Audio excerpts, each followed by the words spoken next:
দর্শক আজ আমাদের মাঝে হাজির হয়েছেন ছোট পর্দা ও বড় পর্দার অভিনেত্রী তমা।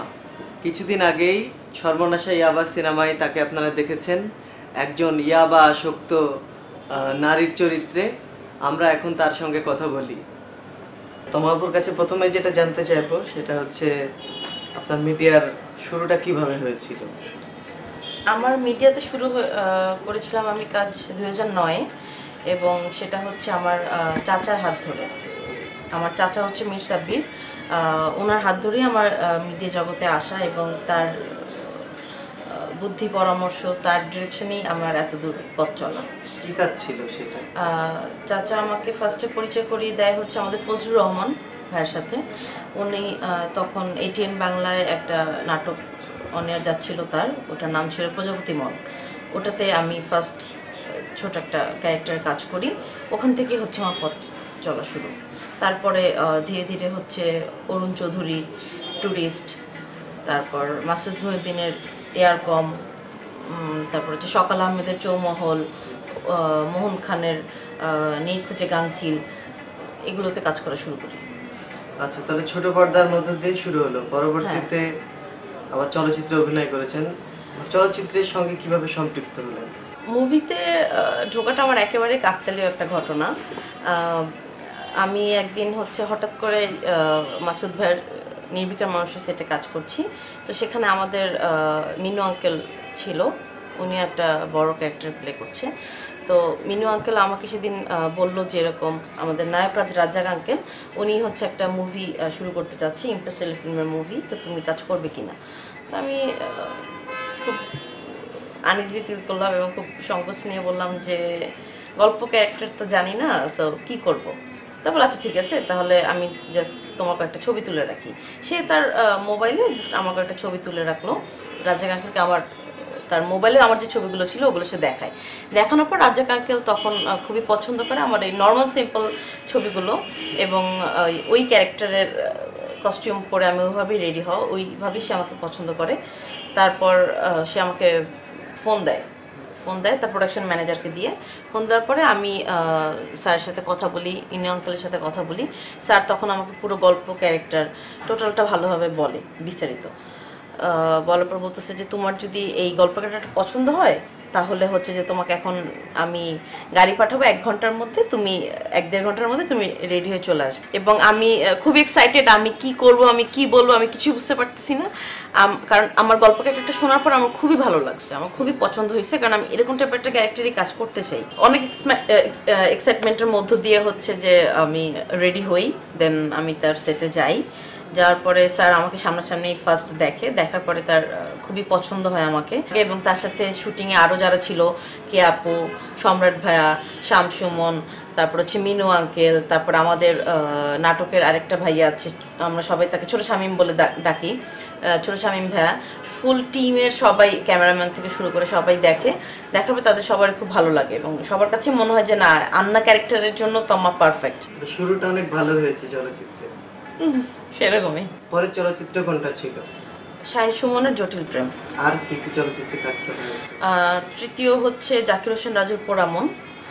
চতুর্থ হচ্ছে রাকিবুল আলম রাকিবের প্রেম করব তোমার সাথে। এখানে আমি ছিলাম হচ্ছে মিলন ভাইয়ের বিপরীতে। আর পঞ্চমটা হচ্ছে কাজী হাতে সর্বনাশী ইয়াবা, আর এটাতে আমি ছিলাম গল্পের একেবারেই কেন্দ্রীয় চরিত্রে, মানে যে ঐশীকে নিয়ে এই টোটাল গল্পের মূল বিষয়বস্তু, ওই ঐশী ক্যারেক্টারটা আমি প্লে করি। আর আমার বড় ভাই হিসাবে ছিল এখানে কাজী মারুফ, আমার মা ছিল গুলশান আরা, আর আমার হিরো হিসাবে যেই ছেলেটা ছিল ও হচ্ছে নতুন, এটা ওর ফার্স্ট মুভি, ও নতুন একজন আর্টিস্ট, ওর নাম হচ্ছে মেহমুদ সিদ্দিক লেলিন। আর কাজী মারুফের অপোজিটে তার গার্লফ্রেন্ড হিসাবে ছিল হচ্ছে প্রসূন আজাদ। সর্বনাশা ইয়াবার পরে আর কোনো চলচ্চিত্রে কাজ করা হয়েছে কিনা?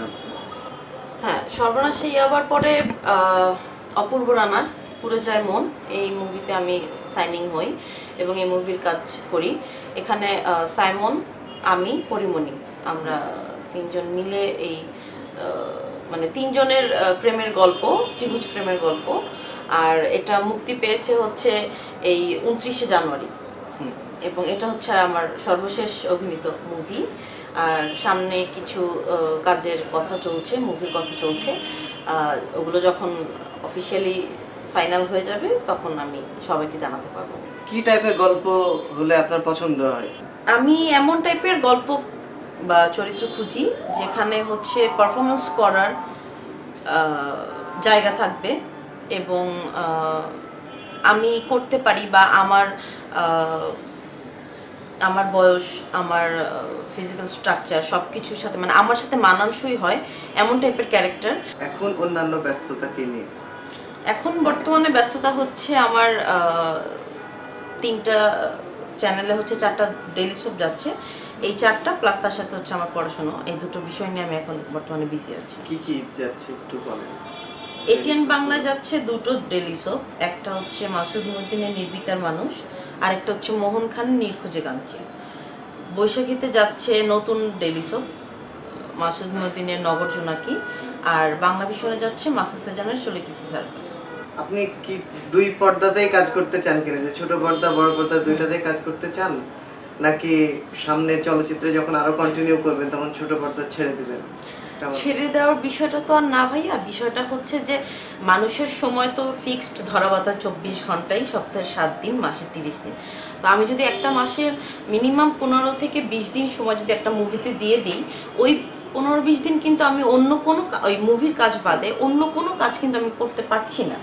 আলটিমেটলি কিন্তু ওই 15-20 দিন আমাকে নাটক থেকে দূরেই থাকা হচ্ছে বা দূরেই চলে যাচ্ছি আমি, ঠিক আছে?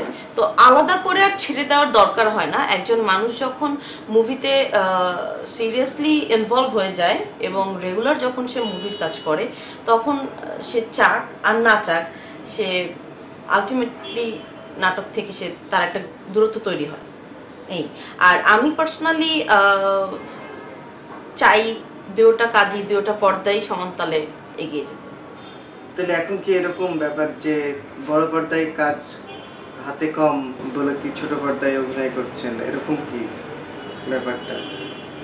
অনেকটাই সেরকম, আমি অস্বীকার করব না, কারণ একটা মুভি করেই তো সাথে সাথে আরো নতুন মুভি আসে না, নতুন মুভি হাতে আসতে একটু টাইম লাগে। এটা সবার ক্ষেত্রেই প্রযোজ্য, এভরিবডি, সকল আর্টিস্টের ক্ষেত্রে এটা প্রযোজ্য।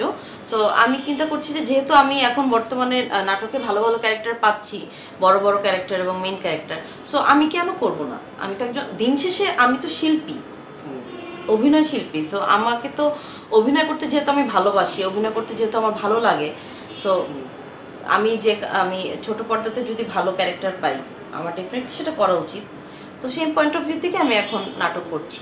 মিডিয়া ক্যারিয়ারের প্ল্যান কি আপনার, ভবিষ্যৎ পরিকল্পনা কি? আমার ভবিষ্যৎ পরিকল্পনা হচ্ছে আমি অভিনয় করে যেতে চাই যতক্ষণ আমি পারবো, যতক্ষণ আমার ভালো লাগবে অভিনয় করতে, এবং দর্শক যতক্ষণ আমাকে নিবে ততক্ষণ আমি অভিনয় করে যেতে চাই। দর্শকের রেসপন্স কেমন পাচ্ছেন? তো আমি দর্শকের কাছ থেকে যেটা পেয়েছি এখন পর্যন্ত খুবই ভালো রেসপন্স, এবং অনেকে আমাকে এটাও বলেছে যে তোমার এই দেখে, আয়না কাহিনী, সর্বনাশী ইয়াবা, এগুলো দেখে আমাদের খুবই ভালো লেগেছে। বিশেষ করে সর্বনাশী ইয়াবা দেখে অনেক দর্শক আমাকে বলেছে যে সে তার চোখের পানি ধরে রাখতে পারেনি। তো আমি মনে করি একজন শিল্পী হিসেবে আমার জন্য এটা অনেক বড় একটা প্রাপ্তি যে আমি একজন দর্শককে মানে তার মনটা আমি ছুঁতে পেরেছি এবং তার চোখ থেকে আমার কাজ দেখে যে পানি বের হয়েছে, এটা আমার জন্য অনেক বড় একটা ব্যাপার। পড়াশোনার কি অবস্থা, এখন কোথায় পড়ছেন? পড়াশোনা আমি অনার্স কমপ্লিট করলাম গত বছর, এখন আমি মাস্টার্সে পড়ছি। আমার সামনে মাস্টার্স ফাইনাল পরীক্ষা। আমার ভার্সিটি হচ্ছে মিরপুর ইউনিভার্সিটি, আর আমার সাবজেক্ট হচ্ছে অর্থনীতি। ঢাকাতেই কি থাকেন নাকি দেশের বাড়ি কোন জায়গায়? আমার ঢাকায় জন্ম, ঢাকায় বড় হওয়া, আর আমার হোম ডিস্ট্রিক্ট হচ্ছে বরিশাল আমার বিভাগ, আর জেলা এবং থানা হচ্ছে বরগুনা। আপনার ফ্যামিলি নিয়ে একটু যদি বলেন। ফ্যামিলি আচ্ছা, ফ্যামিলি নিয়ে বলতে আমাদের খুবই ছোট পরিবার, বাবা মা, আমি, আমার ছোট ভাই। আপনি যে মিডিয়ায় কাজ করছেন বাসা থেকে ফুল সাপোর্ট আছে কিনা? প্রথম ছিল না, বাট এখন আমি অনেক সাপোর্ট পাই, মানে কি বলবো 100% সাপোর্ট পাই আমি।